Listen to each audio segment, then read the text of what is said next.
Steve Jobs just finished presenting the newest version of iPod. Thanks very much for being with us. We appreciate it.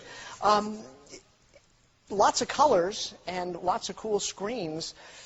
What's the excitement here? What is going to get people to put whatever iPod they bought last year away and rush out to the market to buy one of these? Well, you know, it was very clear to us that customers preferred the vertical form factor for their iPods. That was the first and second generation. The third generation, we went to a squarish design so we could fit in a really high-res screen. And we managed to do both in this, fit in the high-res screen and go back to that vertical design. It's also the thinnest iPod we've ever made. I mean, these things are just really, really thin.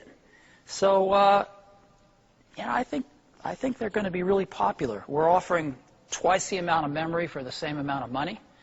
So they're a good value, and I think they're going to be a great gift this holiday season. 160 million or so sold already. Over 160 million, yeah. It's a phenomenal number, and I remember when you and I spoke not too long ago, and we were talking about iPods as a success, you said, you know, we've never sold this many of anything before. Right. And here you are, you know, tens of millions of units later. Is this what this line needs as a refresher to keep this momentum going? You've seen a little bit of a slowdown in iPod sales over the past year. Is this going to juice those sales going forward? Well, in general, what happens is that iPods are pretty flat until the holiday quarter, and then they grow, and then they're kind of flat until the next holiday, and then they grow.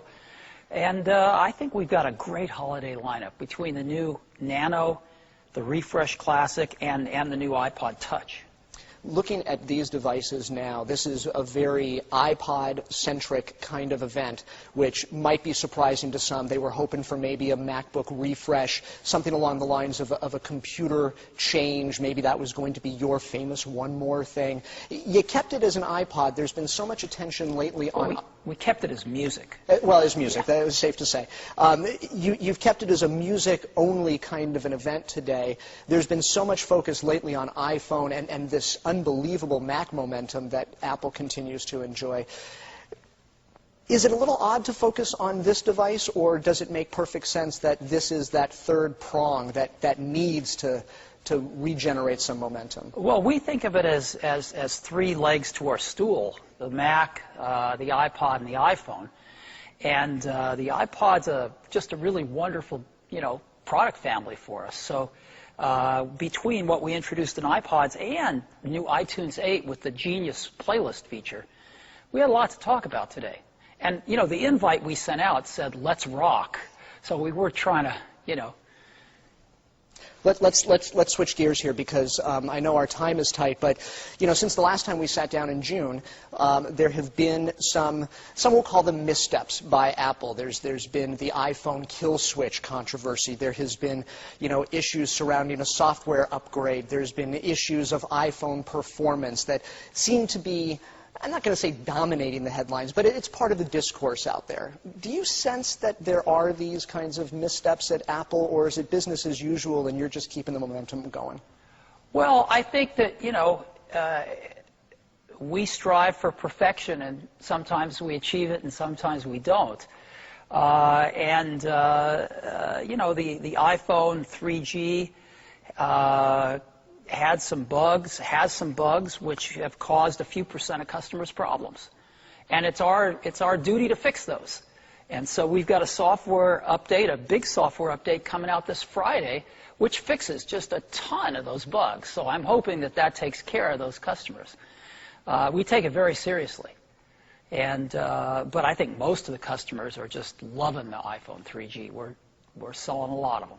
Let me ask you a Mac question as well, because this is such an amazing product right now, selling better than 2 million units a quarter. There seems to be no end in sight for this particular portion of your business to slow down.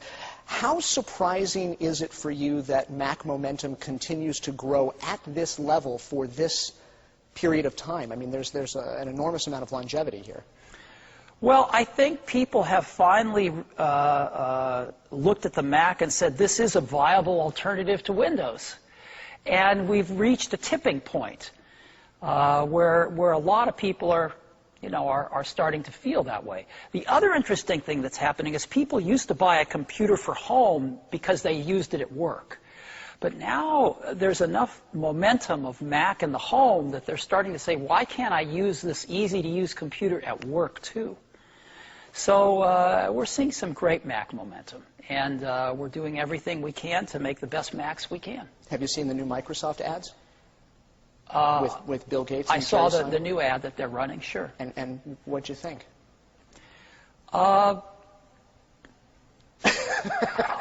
I'm not the right person to judge that. Oh, you're the best person to judge that. And the last question for you, because obviously we always return to this, being a financial network, we want to know about stock and we want to know your thoughts and everything. And you've always told us that leaks from the top. Buy low, sell high.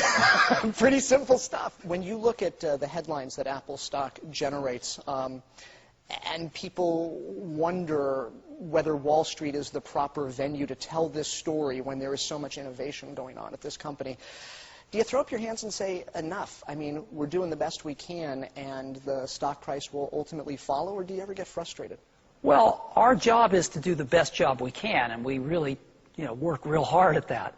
And I've always believed, someone early in my career told me, manage the top line, which is your business strategy, your people, the talent that you have, your products. Do all that stuff right, and the bottom line will follow. And I've always found that to be true. Apple's very lucky. We're doing better than most companies out there. This is a tough environmental situation to be in right now. Tough economy. And I'm not an economist, so I don't know if it's going to get better or worse. But I think Apple's faring reasonably well.